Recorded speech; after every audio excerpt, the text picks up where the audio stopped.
Example the world has not yet seen. Russian soldiers shooting 2 civilians in the back.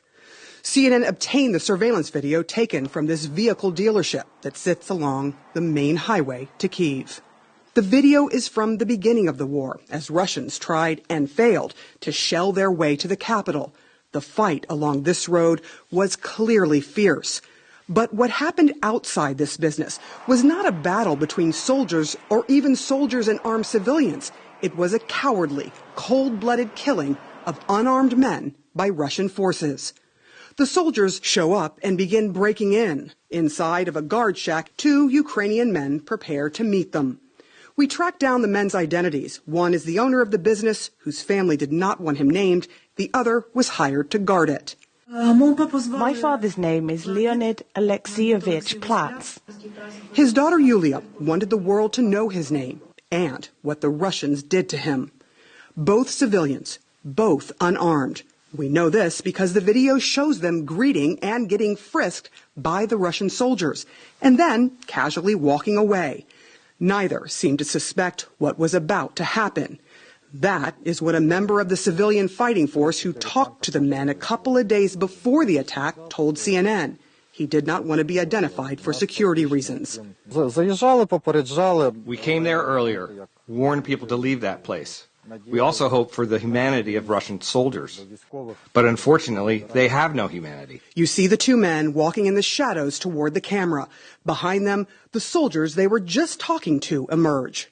A few more steps, and their bodies drop to the ground.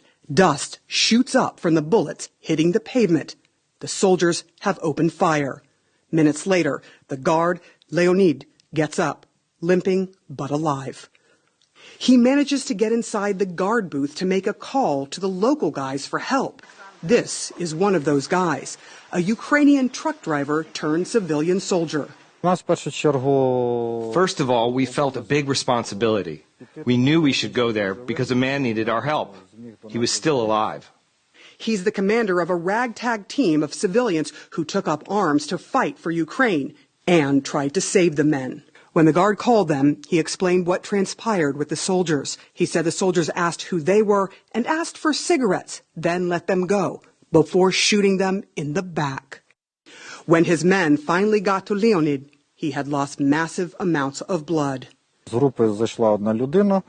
One man from our group went there and the guy was still alive.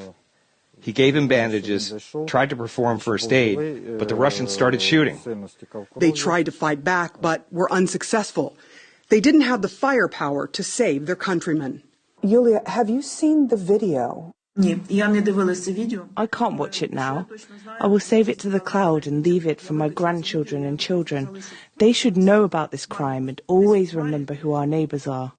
Her neighbors to the north, these Russian soldiers, showed just how callous they are, drinking, toasting one another, and looting the place minutes after slaying the 2 men. What were the last words that you remember he said to you? Bye-bye, kisses, say hello to your boys. Her boys will be left with a terrible, lasting memory. The death of their grandfather, now being investigated as a war crime by prosecutors. Yulia says her mother actually encouraged her to speak with us because she